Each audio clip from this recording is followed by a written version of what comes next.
আহ, আপনারা জানেন আজকের এই দিনটি খুবই গুরুত্বপূর্ণ এবং এই দিনে সারা বিশ্ব তাদের নিজস্ব সংস্কৃতি এবং বিভিন্ন মাধ্যমে এই দিনকে উদযাপন করছে আনন্দ এবং সুক্রিয়ার মাধ্যমে। আজকে ইসলামী বিশ্ববিদ্যালয় শিক্ষার্থীবৃন্দ চেষ্টা করছে যাতে সংক্ষিপ্ত পরিসরে হলেও এই দিনটাকে একটি স্মরণীয় করে রাখা যায়। আমরা মনে করি এই র্যালির মাধ্যমে ছাত্র সমাজের মধ্যে রাসূল সাল্লাল্লাহু আলাইহি ওয়াসাল্লামের ভালোবাসা বৃদ্ধি পাবে এবং তারা রাসূল সাল্লাল্লাহু আলাইহি ওয়াসাল্লামের আদর্শ এবং শিক্ষা নিজেদের জীবনে গ্রহণ করে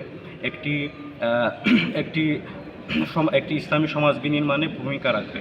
আপনারা জানেন মুহাম্মদ সাল্লাল্লাহু আলাইহি সাল্লামের সেই দীর্ঘ রাজনৈতিক জীবন এবং দীর্ঘ সামাজিক আন্দোলনের সেই সময়গুলো আপনাদের কাছে স্পষ্ট, কিন্তু আজকে বাংলাদেশের যেই প্রেক্ষাপট চলতেছে সেই প্রেক্ষাপটে আমরা মুহাম্মদ সাল্লাল্লাহু আলাইহি সাল্লামের সেই আদর্শ, সেই গাইডলাইন থেকে আমরা আজকে বিচ্যুত।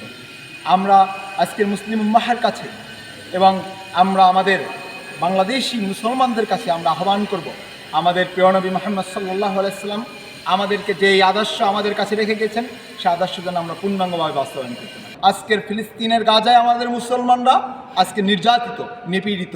কাশ্মীরে আমাদের মুসলমানরা নির্যাতিত, নিপীড়িত। মিয়ানমারের রোহিঙ্গা মুসলিমরা নির্যাতিত, নিপীড়িত।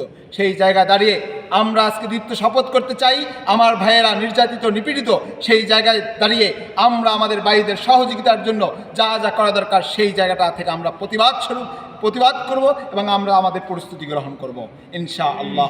পৃথিবীর কিছু কুলাঙ্গারেরা তারা মুহাম্মদুর রাসূলুল্লাহ সাল্লাল্লাহু আলাইহি ওয়াসাল্লামের চরিত্র নিয়ে তারা কটূক্তি করে। আমরা জানিয়ে দিতে চাই মুহাম্মদ সাল্লাল্লাহু আলাইহি ওয়াসাল্লামের চরিত্র হচ্ছে বিশ্বের সর্বশ্রেষ্ঠ চরিত্র। যারাই এই চরিত্র নিয়ে বিভিন্নভাবে টানাহেঁচড়া করবে, রাসূলের চরিত্রে কালেমা লেপন করার চেষ্টা করবে, তারাই পৃথিবী থেকে নাই হয়ে যাবে। সুতরাং আমাদেরকে ইসলামী খেলাফতের দিকেই ধাবিত হতে হবে, তাহলে আমরা সমস্ত পৃথিবীতে আমরা আলোর যুগ দেখতে পাবো। সকল অন্ধকার কাটিয়ে একমাত্র পৃথিবীতে আলো, একমাত্র পৃথিবীতে সকল ধনী গরিব সকল মানুষের ভেদাভেদ ভুলে একমাত্র সঠিক একটি সমাজ গঠন করতে পারবে ইসলামী খেলাফত।